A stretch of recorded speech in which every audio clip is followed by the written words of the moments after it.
안녕하세요. 잡초원성입니다. 오늘은 한국은행 이야기를 좀 해보려고 합니다. 한국은행이 기준금리 인하를 결국 단행을 했습니다.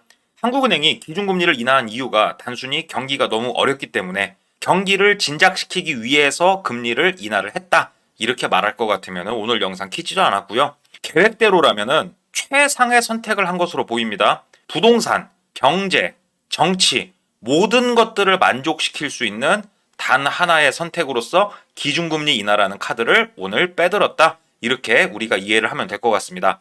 과연 어떠한 내용들이 있는지 지금부터 정말 알기 쉽게 설명드릴 테니까요. 영상 끝까지 시청 부탁드리면서 바로 내용 시작해 보도록 하겠습니다.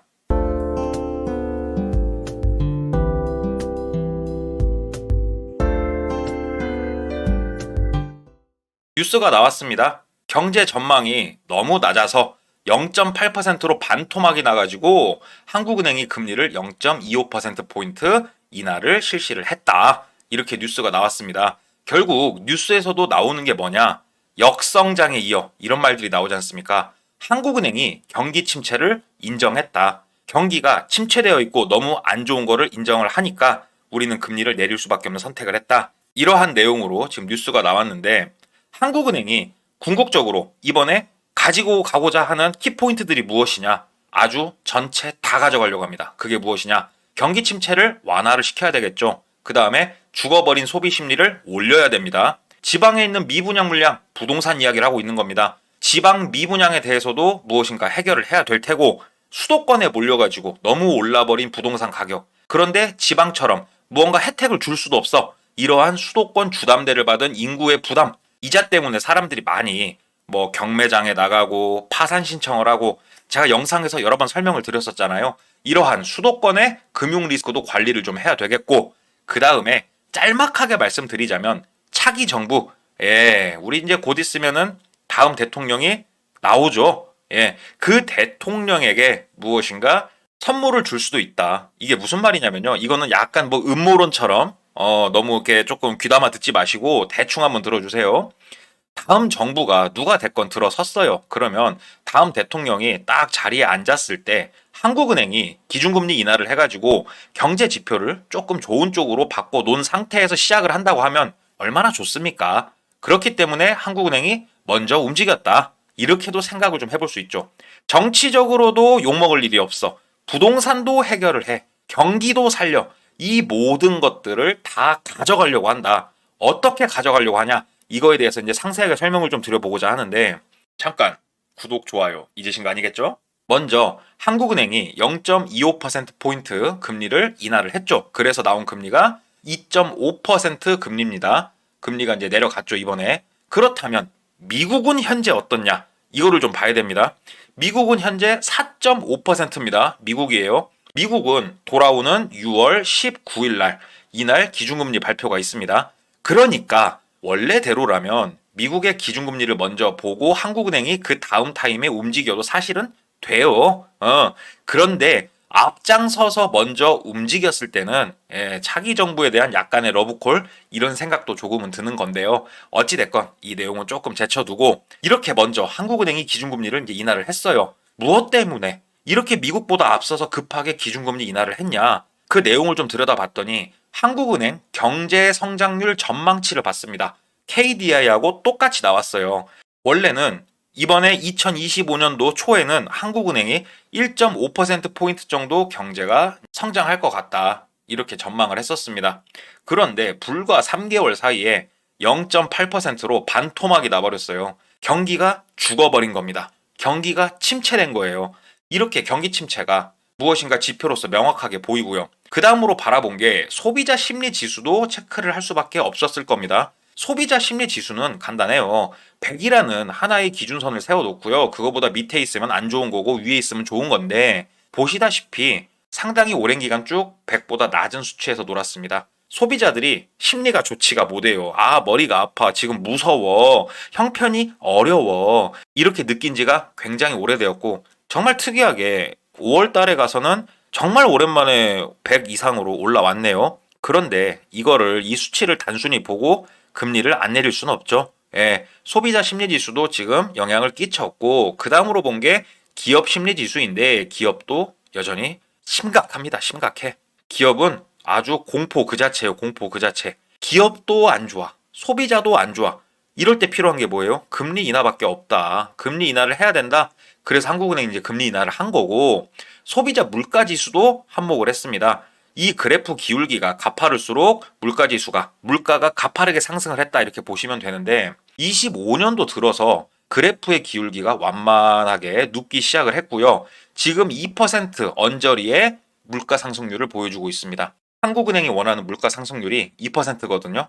그렇기 때문에 물가 상승률, 물가 지수 역시 한국은행이 원하는 그 정도 수치에 내려와 있기 때문에 금리를 인하해도 문제가 없다. 이렇게 판단을 내린 걸로 보입니다. 그런데 늘 이상과 현실, 이론과 실제 사이에는 차이가 있듯이 소비자 물가 지수, 물가 상승률 이런 것들이 한국은행이 생각하는 범위 내에 들어왔다고 하더라도 우리 일반인들이 느끼는 물가는 여전히 너무나 비쌉니다. 한 달에 535만 원 버는 가정이 있어요. 부부 합산 535만 원을 번다고 합니다. 하지만 한숨만 나온다. 허리띠를 더 졸라매야 된다. 왜냐? 물가가 올랐으니까. 물가는 지수하고 지표하고 실제하고 조금 다르게 흘러가는 경향이 있습니다. 하지만 한국은행은 실제보다는 지표, 자료 위주로 돌아가기 때문에 금리를 인하하는 데 있어서 충분한 기준 근거가 돼버린 것이죠. 그 다음으로 볼 게 환율이었습니다. 환율이 현재 1,300원 중후반대, 후반대에서 놀고 있습니다. 환율이 1,500원을 넘어가네 마네. 이럴 때는 솔직히 한국은행도 기준금리 인하하기가 정말 힘들었을 건데 뭐 원화 절상 이야기도 있고요. 여러 가지 음모론부터 시작해서 여러 가지 팩트들도 있지만 결과론적으로 환율이 내려왔습니다. 1,300원대로 내려왔기 때문에 이번에 기준금리를 인하하는 데 있어서 부담감을 상당 부분 덜어주었을 것이라고 저는 생각을 합니다. 환율도 기준금리 인하하는데 한몫을 했다. 그래서 무엇이냐? 0%대 경제 성장률 이것 때문에 금리 인하를 해야 된다. 소비 심리도 위축되어 있고요. 기업 심리도 위축이 되어 있어요. 경기 침체가 워낙 심각합니다. 이러한 것들을 완화하기 위해서 금리를 인하를 했다. 그리고 환율도 근래 들어서 하락해준 덕분에 우리가 부담이 줄었기 때문에 금리 인하할 수 있었고 이번에 대한민국만 지금 금리 인하를 하고 있는 건 아닙니다. 전 세계적으로 모두 다 같이 금리 인하를 하고 있어요. 그렇기 때문에 다른 나라가 안 하는데 한국만 하면은 약간 뭐 미친 사람 같지만 지금 상황이 그게 아니란 말입니다. 한국은행도 뭔가 대외적으로 대내적으로 할 말이 있습니다. 야, 우리만 금리 인하하는 거 아니야. 다른 나라도 다 하고 있어. 전 세계적인 흐름을 보고 우리도 하는 거야. 이렇게 말할 변명거리가 생겼죠. 그렇기 때문에 기준금리 인하를 할 수 있었고 한국은행은 한술 더 떠서 올해 안에 몇 차례 더 인하를 할 수도 있다. 이렇게 이야기를 할 정도입니다. 그리고 또한 물가가 이제 큰 영향을 끼치죠. 기준금리가 내려간다는 거는 그만큼 시중의 유동성이 풀린다는 거고 유동성은 인플레이션, 즉 물가 상승을 일으키는 요인 중에 하나가 되는데 2% 정도로 관리되고 있는 물가 상승률 이러한 지표가 보였기 때문에 한국은행 입장에서는 야 기준금리 인하 안 할 이유가 없어 이렇게 나올 수밖에 없는 겁니다. 자 변명 그거에 대한 이유 기준 모든 것들은 완벽합니다. 그런데 기준금리 인하한 이 타이밍이 끝내줘도 너무너무 끝내주더라 이겁니다. 이게 무슨 말이냐? 자 보십시오.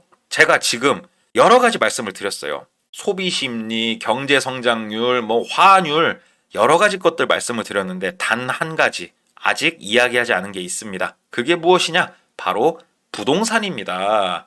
부동산 뉴스가 바로 나옵니다. 대선 이후 금리를 또 내릴 것이다. 영끌족들 이제 숨통이 좀 트이나 이러한 뉴스가 바로 따라서 나옵니다.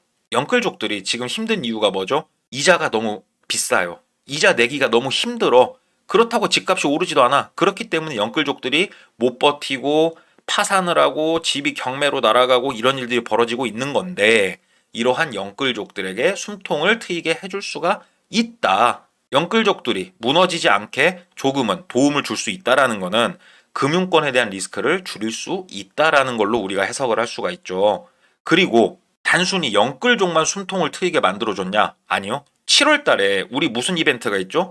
스트레스 DSR 3단계가 실시가 되지 않습니까? 이 짧은 한 달의 시간을 가지고 지금 어마어마한 계획이 실행이 되고 있습니다. 그게 무엇이냐면은 보십시오. 대선이 끝나면 전국에서 새 아파트 24,000가구가 쏟아져 나온다고 합니다. 정치적 불확실성이 해소가 됐다. 그리고 한국은행이 금리도 인하를 해줬다. 지금 아니면 기회가 없다. 분양을 미뤘던 많은 건설사들. 지금 외에는 기회가 없으니까 빨리빨리 물건 내놔라. 분양을 시작을 하겠다. 전국적으로요. 24,459가구가 분양을 시작을 합니다. 엄청나죠. 그런데 진짜 타이밍들이 너무너무 잘 맞아 떨어지는 게 무엇이냐? 건설사만 이렇게 발벗고 나섰냐? 아니요. 은행도 바로 따라서 나왔습니다.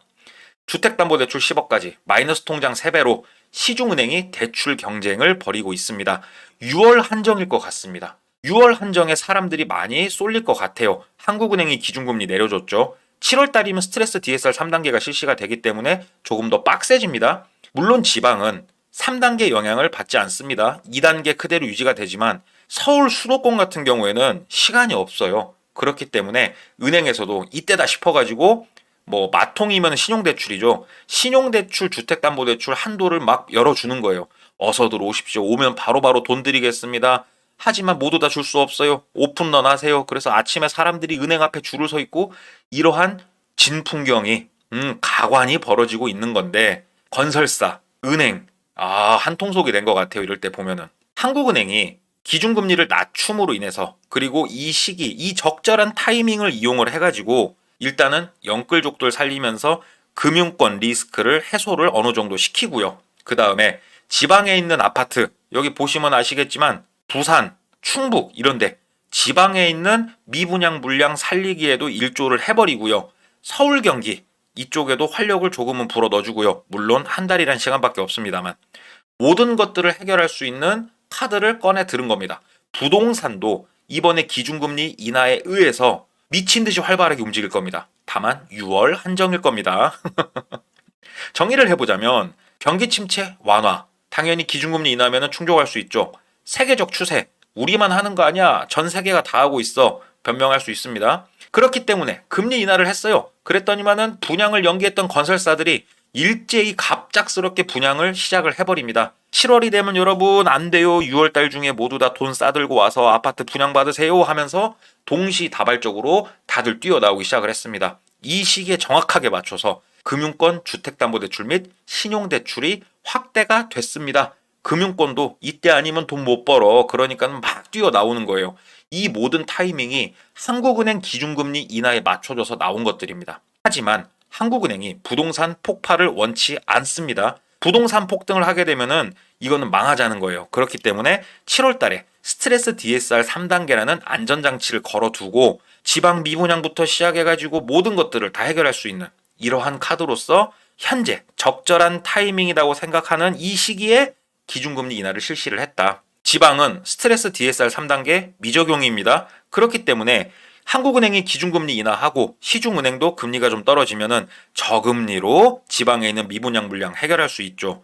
여기다 플러스 알파 정책 자금까지 이제 껴들면서 미분양을 상당 부분 많이 해소를 하려고 노력을 할 것이다. 하지만 가장 큰 문제로 떠오르고 있는 수도권 이쪽은 이자 부담만 낮추어 주는 거예요. 예. 뭐 새롭게 분양을 막 받고 이런 건 원치 않습니다. 다만 기존에 영끌을 해서 들어갔건 아니면 조금만 무리를 해서 들어갔건 수도권에 들어간 많은 사람들, 주택담보대출 받았던 사람들의 이자 부담을 낮춰서 금융 리스크를 완화를 하겠다. 어때요, 여러분? 부동산, 경제, 그 다음에 뭐 약간의 음모론이긴 합니다만은 정치권의 이러한 모든 것까지 다 만족할 수 있는 타이밍이 바로 지금이었습니다. 그래서 많은 사람들이 이번에 5월 기준금리는 반드시 인하를 할 거라고 생각을 했던 건데 역시나 인하를 했죠. 한국은행은 이 모든 것들을 만족을 시키려고 지금 어떻게 보면은 도전을 한 겁니다. 이번 도전에 대해서 과연 어떤 방향으로 흘러가고 어떠한 성과를 낼지 우리가 다 같이 지켜봐야 될 그러한 필요성이 있을 것 같습니다.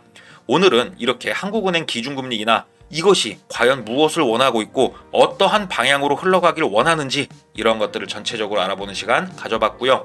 어떻습니까, 여러분? 여러분들은 이번에 한국은행 기준금리 인하가 좋다고 생각하십니까? 잘못됐다고 생각하십니까? 여러분들의 생각을 답글로 남겨주시길 바라면서 오늘 영상 마치도록 하겠습니다. 오늘 영상이 유익했다면 구독, 좋아요 부탁드리고요. 아래 보이는 메일 주소로 여러분 일상의 많은 이야기 제보 부탁드리도록 하겠습니다. 저는 잘 준비해서 다음 시간에 찾아뵙기로 하고요. 이상 잡초근성이었습니다. 감사합니다.